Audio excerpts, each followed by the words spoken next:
আছো তোমরা সবাই? আশা করছি তোমরা সবাই খুব ভালো আছো, আমি খুব ভালো আছি। তো কালকে তোমরা সবাই জানো এইচএসের রেজাল্ট বেরিয়েছে। তো আমার রেজাল্ট খুব ভালোও না, খুব খারাপও না। তো সেটা নিয়ে আমার মন খারাপ নেই যে ফেল করেছি বা পাস করে স্টার মার্কস নিয়ে পাস করিনি, সেটা নিয়ে মন খারাপ নেই। বাট এটা নিয়ে মন খারাপ যে আমাদের স্কুল লাইফ শেষ হয়ে গেল, আর কোনো দিন স্কুল যাওয়া হবে না। আর একটা কারণ হচ্ছে যে আমার বিয়ের পরে 1.5 বছর আমি স্কুল যাচ্ছি।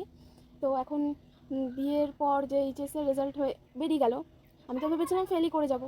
তো সেই আন্দাজে তো অনেক ভালোই রেজাল্ট করেছি।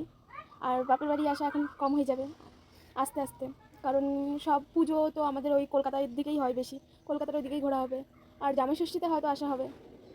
তো আর এখন বাড়িতে যাব, তার আগে দিদি বাড়ি যাব, জেঠি বাড়ি যাব। জেঠির বাড়িতে দিদি আর ভাগনা এসেছে, তো দেখা করে তারপর ওখান থেকে বাড়ি চলে যাব রাত্রিবেলা। তো ব্লগটা দেখতে থাকো, কেমন হয় সবাই কমেন্টে জানিও।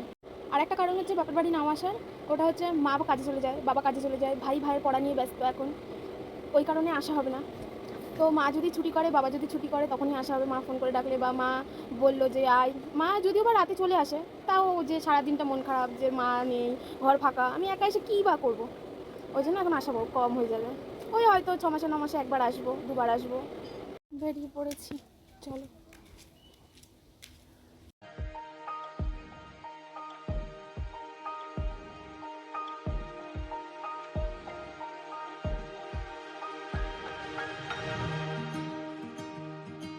ভাগ্নের জন্য একটা ক্যাডবেরি নিলাম, এখন তো সব দোকান বন্ধ।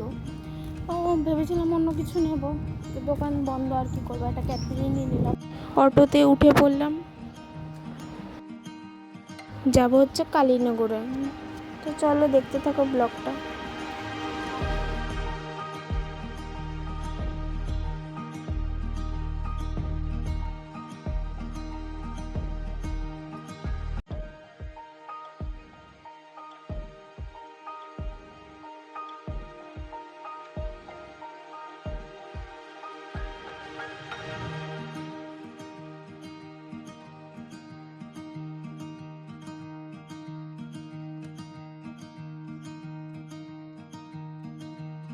গেট পড়েছিল, কিছুক্ষণ দাঁড়ালো, আবার অটোটা ছাড়লো। এটা হচ্ছে আমাদের 24 নম্বর গেট।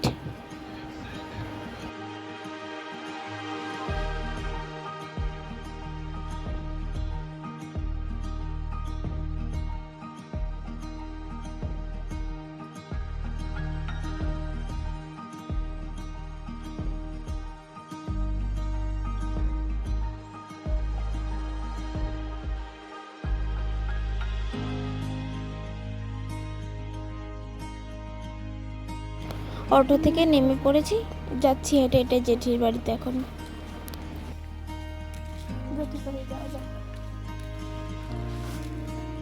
জেঠি বাড়ি যেতে গেলে এই মন্দিরটা পড়ে, কালীর ঠাকুরের মন্দির।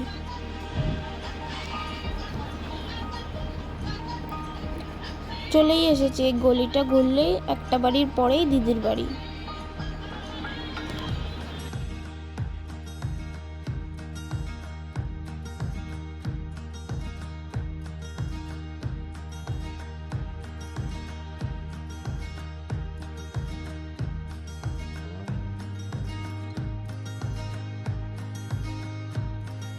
জেঠি বাড়িতে এসে কিছুক্ষণ বসে বড়দিকে বললাম একটু ভুরুটা তুলে দিতে, তাই দিদি ভুরু তুলে দিচ্ছে এখন।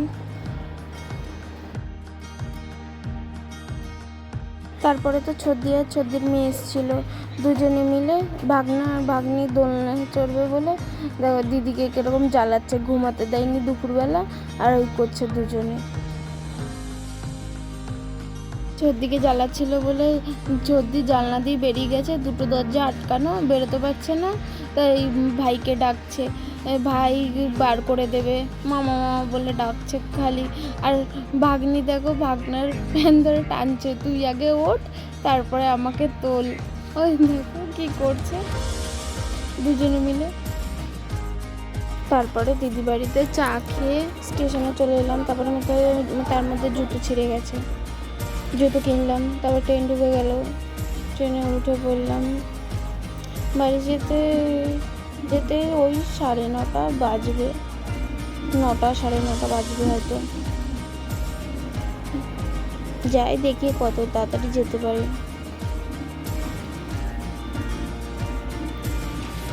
তো দমদম তো ঢুকেই গেছে।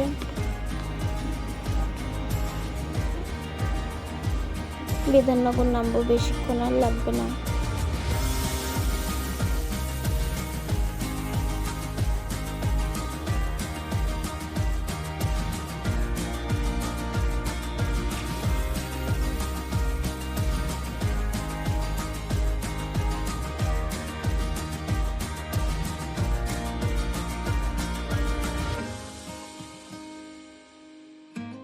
বিধাননগর স্টেশন তো চলে এসেছে, এক্ষুনি নেমে যাব।